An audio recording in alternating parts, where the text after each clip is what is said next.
Russia Ukraine যুদ্ধ বন্ধে সম্ভাব্য শান্তি চুক্তি অংশ হিসেবে ইউক্রেন একটি বাফার জোন বা নিরাপত্তা অঞ্চল তৈরির পরিকল্পনা করছে যুক্তরাষ্ট্র। ওই অঞ্চলের রক্ষণাবেক্ষণে মার্কিন নেতৃত্বাধীন উদ্যোগে সেনা পাঠাতে পারে ন্যাটোর বাইরে কিছু দেশ, যার মধ্যে বাংলাদেশ ও সৌদি আরবের সেনা পাঠানোর বিষয়টি বিবেচনায় রয়েছে। दोस्तों, बांग्लादेश और सऊदी अरब की जो आर्मी है वो अब यूक्रेन और रशिया के दरमियान पीस कायम करेगी और इसका जो फैसला है अब अमेरिका और दुनिया के बड़े 3 ममालिक करेंगे।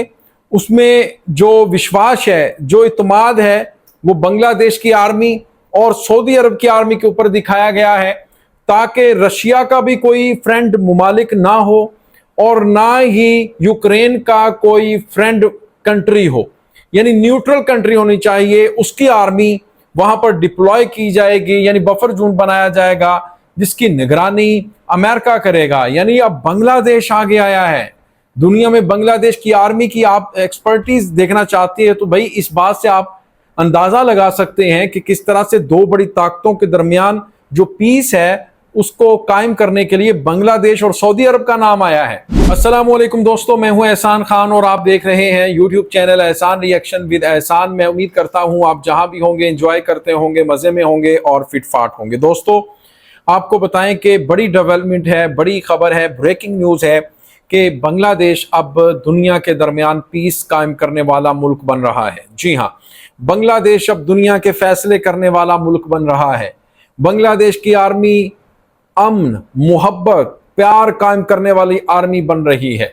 बांग्लादेश की आर्मी यूक्रेन, रूस बड़ी पार हैं और उनके दरमियान अब पीस कायम करना चाहता है। और किस तरह से बांग्लादेश की आर्मी का नाम आया है, किस तरह से सऊदी अरब की आर्मी का नाम आया है, यानी बांग्लादेश की आर्मी और सऊदी अरेबिया की जो आर्मी है ये मिलकर एक पीस कीपिंग फोर्स के तौर पर वहां पर जाकर शांति कायम करने में अहम किरदार अदा करेंगी। देखें, जो बांग्लादेश की आर्मी है, इसी तरह जो सऊदी अरब की आर्मी है, अब ये कहा जा रहा है कि उस कंट्री का इंतखाब किया जाएगा जो कंट्री न्यूट्रल हो, ना ही रशिया के पक्ष में हो ना ही यूक्रेन के पक्ष में हो। तो वो न्यूट्रल कंट्री मेरे ख्याल में सऊदी अरब और बांग्लादेश के सवा कोई मुझे नज़र नहीं आती कोई ऐसी कंट्री हो। तो मेरे ख्याल में एक अच्छा फैसला है और इसको जो अमेरिकन है, जो डोनाल्ड ट्रंप है, वो देखेंगे।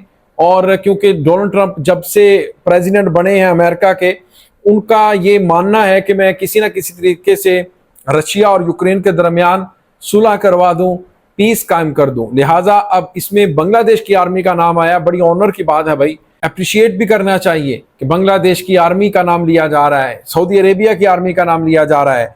दोस्तों, इसी के ऊपर एक वीडियो क्लिप है, वो देखेंगे, फिर हम इसके ऊपर बात करेंगे। जुड़े रहिएगा, आखिर तक इस वीडियो को जरूर देखिएगा। अगर अभी तक आपने हमारे यूट्यूब चैनल एहसान रिएक्शन को सब्सक्राइब नहीं किया तो चैनल को भी सब्सक्राइब कर लें और बेल आइकन भी प्रेस कर दें। वीडियो को लाइक भी किया करें और कमेंट सेक्शन में आप अपनी फीडबैक से हमें जरूर आगाह भी किया करें। लें दोस्तों, वीडियो देखिएगा। 3, 2, 1 एंड क्यू। রাশিয়া ইউক্রেন যুদ্ধ বন্ধে সম্ভাব্য শান্তি চুক্তি অংশ হিসেবে ইউক্রেন একটি বাফার জোন বা নিরাপত্তা অঞ্চল তৈরির পরিকল্পনা করছে যুক্তরাষ্ট্র। ওই অঞ্চলের রক্ষণাবেক্ষণে মার্কিন নেতৃত্বাধীন উদ্যোগে সেনা পাঠাতে পারে ন্যাটোর বাইরে কিছু দেশ, যার মধ্যে বাংলাদেশ ও সৌদি আরবের সেনা পাঠানোর বিষয়টি বিবেচনায় রয়েছে। মার্কিন সংবাদ মাধ্যম এনবিসি নিউজ জানায়, বিষয়টি সম্পর্কে অবগত 4 কর্মকর্তার বরাত দিয়ে বলা হয়েছে, এই বাফার জোন হবে বৃহত্তম বেসামরিক এলাকা, যা ইউক্রেনকে ভবিষ্যৎ রাশিয়ার আক্রমণ থেকে সুরক্ষা দিতে ব্যবহৃত হবে। তবে সেখানে মার্কিন সেনা মোতায়েন করা হবে না, বরং যুক্তরাষ্ট্র প্রযুক্তিগত সক্ষমতা কাজে লাগাবে। ড্রোন, স্যাটেলাইট ও অন্যান্য গোয়েন্দা কার্যক্রমের মাধ্যমে অঞ্চলটি রক্ষণাবেক্ষণের দায়িত্ব নেবে। এদিকে প্রতিবেদনে আরও বলা হয়, রাশিয়া ইউক্রেন যুদ্ধ শেষ হবে বলে এখন আর আশাবাদী নন প্রেসিডেন্ট ডোনাল্ড ট্রাম্প। রাশিয়ার প্রেসিডেন্ট ভ্লাদিমির পুতিন ও ইউক্রেনের প্রেসিডেন্ট জেলেনস্কির মধ্যে প্রত্যেক বৈঠকের সম্ভাবনাও খুব তীক্ষ্ণ বলে মনে করছেন তিনি। গত মাসে আলাস্কায় ট্রাম্প পুতিন বৈঠক হলেও যুদ্ধবিরতির জন্য রাশিয়ার শর্তগুলো শিথিল হওয়ার কোনো ইঙ্গিত মেলেনি।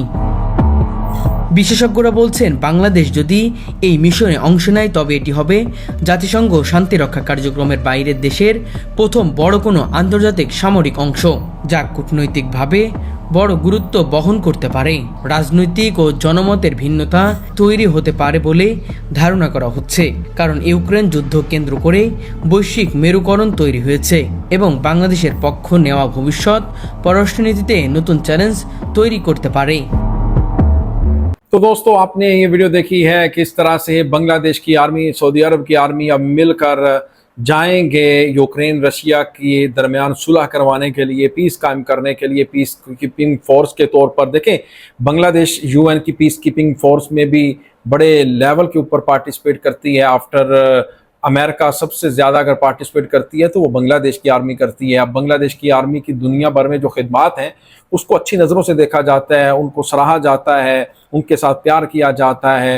ये आप देखें, कांगो में, अफ्रीका में, ये उन तमाम कंट्रीज़ के अंदर बांग्लादेश की आर्मी बढ़ चढ़कर हिस्सा लेती रही है यूएन की पीस कीपिंग फोर्स में। तो मेरे ख्याल में अब बांग्लादेश की आर्मी को इसीलिए भी दोबारा से देखा जा रहा है कि इनकी जो खिदमात हैं पीस के लिए बड़ी अच्छी हैं, लिहाजा इनको ही लेकर जाएं, फिर एक न्यूट्रल कंट्री के तौर पर में भी देखा जा रहा है। तो दोस्तों, आपका क्या कहना है इस वीडियो के बारे में बताइएगा कॉमेंट सेक्शन में। वीडियो अगर अच्छी लगी हो तो चैनल को सब्सक्राइब कर लें, बेल आइकन भी प्रेस कर दें।